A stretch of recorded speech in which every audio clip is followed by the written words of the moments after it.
Jesus is Lord, my Redeemer, how He loves me, how I love Him. Ian Fair and I have been taking you for a visit to the 7 churches of Asia, and we've come now to Sardis.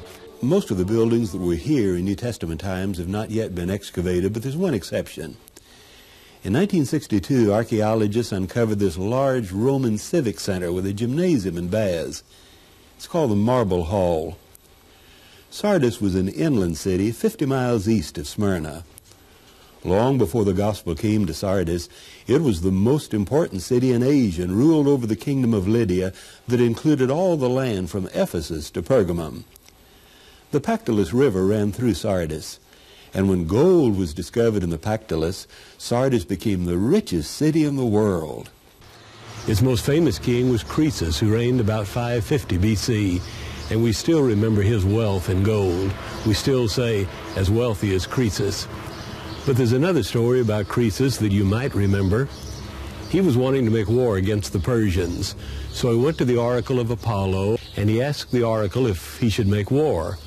The oracle said, "If you do, you will destroy a kingdom." He assumed that he would destroy the Persians, but instead it was his kingdom that he destroyed. The Persians under King Cyrus laid siege to Sardis, but the city's Acropolis was on a jagged peak 1,500 feet high, and Croesus felt secure inside the walls. Then one day, as a Persian soldier watched, a Sardian soldier accidentally dropped his helmet off the wall and then climbed down through a narrow crevice to retrieve it. That crevice doomed Sardis. That night, with no sentries on watch, Persian soldiers slipped through the crevice and the city fell. In the Lord's letter to Sardis, he warned the church twice to wake up or he would come like a thief. And this may be an allusion to the time when the city was not watchful and Cyrus destroyed it. Sardis would never again be as strong or wealthy, but it was still an important city in New Testament times, with a population of 100,000 and many beautiful buildings, including the Marble Hall. Over the last 30 years, a great deal of archaeological work and restoration work has been done here.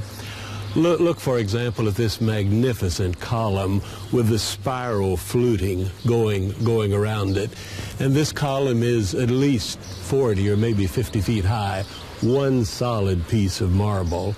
Magnificent work. Who knew what was the purpose of this Marble Hall? This is a gymnasium, a 3rd century one, and we have the palestra in front of the gymnasium, a large square, and all kinds of sport events took place in this palestra. And this marble hall was made for the emperor or the royal family to watch the events there. Also, they had this large swimming pool behind the marble hall. This was built after an earthquake hit Asia in AD 17. 12 cities were devastated, but Sardis suffered the worst damage. The destruction was so bad that the Emperor Tiberius gave them generous help and remitted all taxes for 5 years. The Marble Hall was erected during this rebuilding after the earthquake, and it was enlarged in the 3rd century. The palestra is the large open area surrounded by columns where the athletic games were played. The Marble Hall has some of the most beautiful marble decorations that we have seen anywhere in Asia. Look at this spiral fluting, so perfect as it curves around the column, and the intricate designs on the architrave and the columns. The Marble Hall also had training rooms and baths for the athletes that trained here and played games in the palestra. In 1963, archaeologists discovered a large room next to the Marble Hall, and they discovered that it was a Jewish synagogue, the largest ancient synagogue ever found. The building had originally been a part of the Marble Hall, but sometime around AD 200, it began to be used as a synagogue. About a century later, it was enlarged and a colonnaded courtyard was added on the east. The synagogue and courtyard together more than 300 feet long. The synagogue was richly decorated. The walls were covered with multicolored marble. The floors, even in the courtyard, were made of mosaics, and many of these are still in place. Over 80 Jewish inscriptions were found, some of them on the mosaic floor. One inscription has the Hebrew word shalom. A marble table, perhaps a reading desk, is decorated with eagles, and lions stand nearby. A synagogue of this size and beauty means that Sardis had a Jewish population of many thousands. 2 of the 7 letters, Smyrna and Philadelphia, reflect bitter hostility between the Jews and Christians. But there's none of that in the letter to Sardis. With so many Jews here, why not? It's probably because the church here was not as faithful as the other 2. The Lord told the church in Sardis that they were dead, and that's strong language. They'd probably lost their evangelistic fervor and had quit trying to convince the Jews that Jesus was the Messiah. And under those circumstances, the Jews had little reason to be hostile to the Christians. Sardis has one very impressive monument from pre-Christian times, the Temple of Artemis. This temple was built on the same grand scale as the one at Ephesus. It was begun in the 3rd century B.C. and was the 4th largest building in the Hellenistic world, over 300 feet long. This temple had 78 columns. Look at the size of this drum from one of the columns that has fallen. The drum is about 7 feet in diameter. The square hole in the middle was for an iron peg that held the drums in place on top of one another. And look at how perfect the fluting is. When Sardis had the great earthquake in AD 17, the temple was buried under a landslide. Later it was uncovered, and they continued to work on it for another 100 years. But it was never finished, as you can see from these columns that have no fluting. Remember that the stonemasons carved the fluting on columns after they were standing. So these 2 columns were put up, but the masons were never able to add the fluting. These columns are 58 feet tall. Other columns do have the fluting and beautiful decorations around the base, much like the Temple of Apollo at Didyma. We don't know whether the preaching of the gospel threatened the cult of Artemis here at Sardis like it did at Ephesus. Perhaps not, because the church was a little like the city of Croesus. It was too comfortable and secure, and it needed to wake up.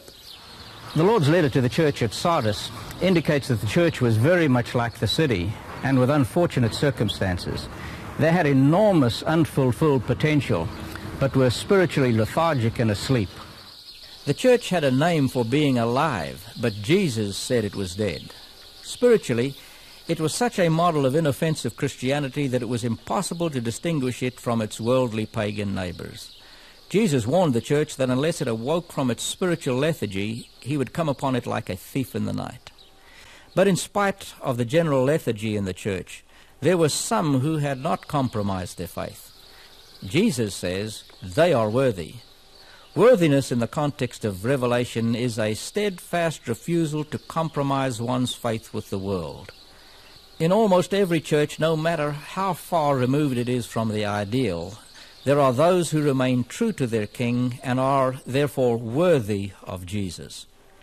And this must be our goal, to refuse to compromise with a secular world so that we can be worthy of Jesus. Jesus is Lord, my Redeemer.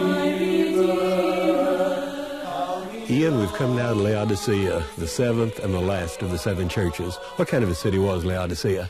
This was a very wealthy city, very self-independent city. And unfortunately, the church and the members of the church took on the character of the city. This was a church that depended upon its own wealth, a very self-reliant church, and because of that, had some serious problems that it had to face. Yes, Laodicea was a rich city. It was in the Lycus River Valley, 100 miles directly east of Ephesus. It lay on the main Roman road from Ephesus to Syria in the east. This allowed Laodicea to levy taxes on all the trade that moved across Asia. The region was also famous for its sheep and black wool clothing. So with taxes on trade and sheep, Laodicea became wealthy. Very little archaeological work has been done at Laodicea, but even without excavations, many ruins can be identified. The city had a stadium 1,000 feet long that was built during the Roman period. It's easy to identify this stadium by its oval shape, even though the tiers of seats are still buried. We know from an inscription that this stadium was dedicated to the Emperor Vespasian in AD 79. This is the same Vespasian who began the siege of Jerusalem when the temple was destroyed in AD 70. We also know from a letter of Cicero that gladiatorial contests were held here in Laodicea as early as 50 BC. Laodicea also had a theater, actually two theaters. This is the larger one, and even though it's not been excavated, it's obvious that it's a theater. Many of the upper rows of seats are still in place. A monument stone dedicated to the Emperor Hadrian and dated AD 136 was found here in this theater. We have two theaters which still can be seen in sight. One is bigger than the other, and they are all from the Roman period again. And from the way the cavea look, we can understand that they were used for gladiator fights and other wild beast shows as well as the plays. Archaeologically, Laodicea is different from all the other 6 cities of Asia. The tell is barren, not buried under a modern city like Smyrna or Philadelphia. But it's not been excavated like Ephesus or Pergamum. Husnu, we've seen the ruins of the stadium and the theater, but they've not been excavated, and I wonder why not. Well, the city was constructed over and over again in the Hellenistic period, the Roman period, Byzantine period, and in the Ottoman period.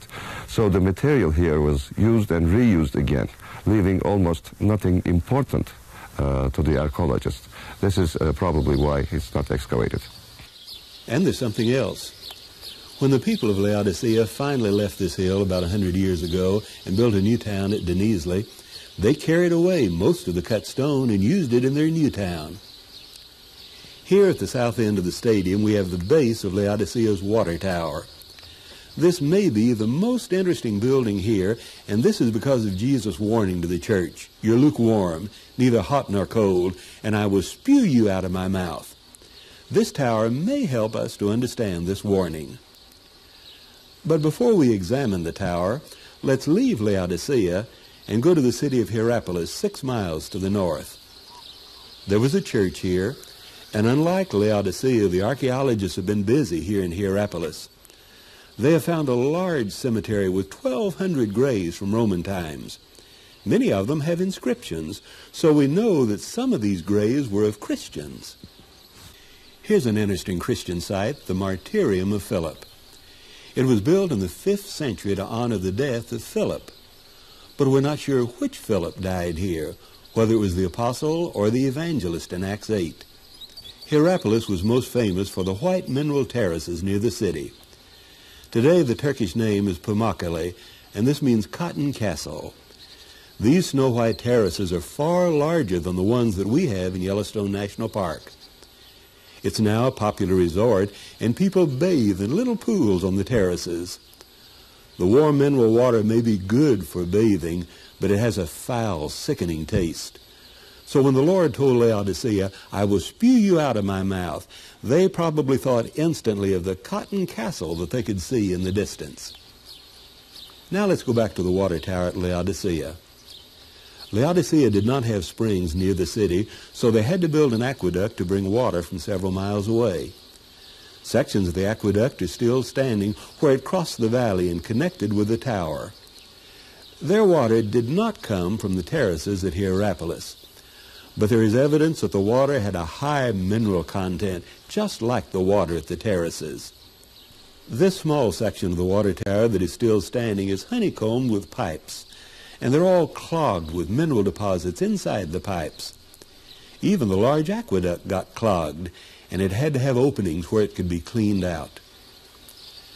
Since Laodicea has not yet been excavated, there are important artifacts lying around on the ground.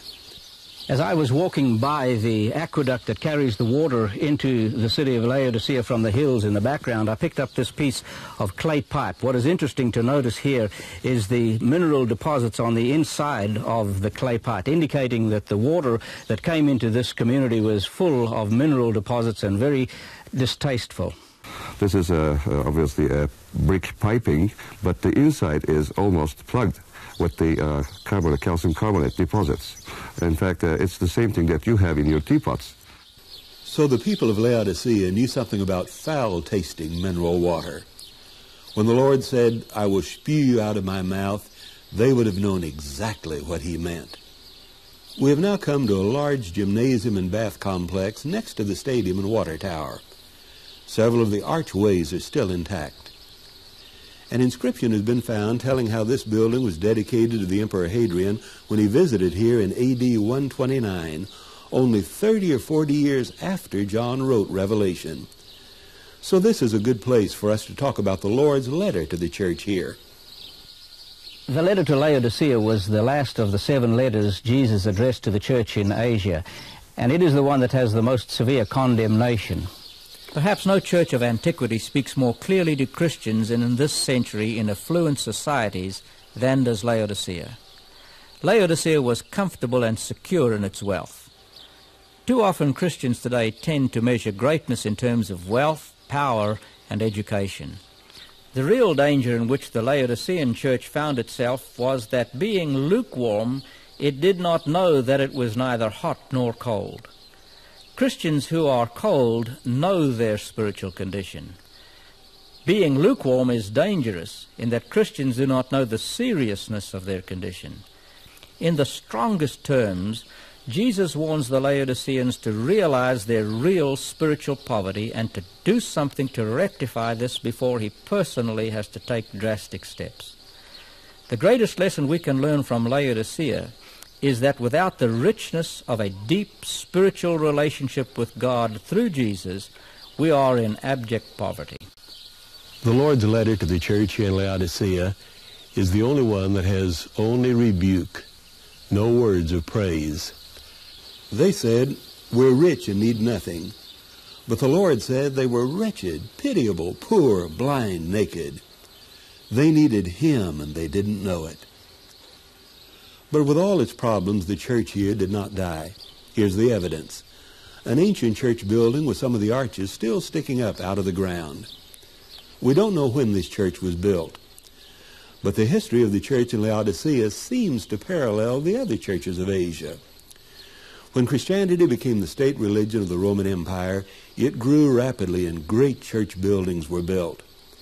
But the outward strength hid its inner weakness. And when the Muslims conquered Asia in the 7th century, the churches withered and disappeared. Today, 2 great buildings in Istanbul symbolize what happened to the Christian faith. The first is Hagia Sophia, an immense church built by the Christian Emperor Justinian in the 6th century. It is amazing that a building so large could have been built 1,400 years ago. Istanbul, or Constantinople, remained a Christian city for 800 years after Asia had fallen to the Muslims. But in 1453, Istanbul was conquered, and Hagia Sophia became a mosque with minarets added to the great church. But everyone knew that Christians had built Hagia Sophia, and the Muslims wanted to show that they could build its equal, so the Blue Mosque was constructed. Today, these 2 buildings face one another. Hagia Sophia is a museum, and the Christian faith is a relic of the past in Turkey, pushed aside by Islam and the mosque. There's a lesson here.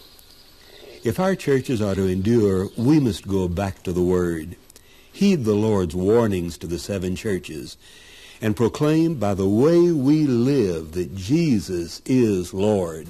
Jesus is Lord.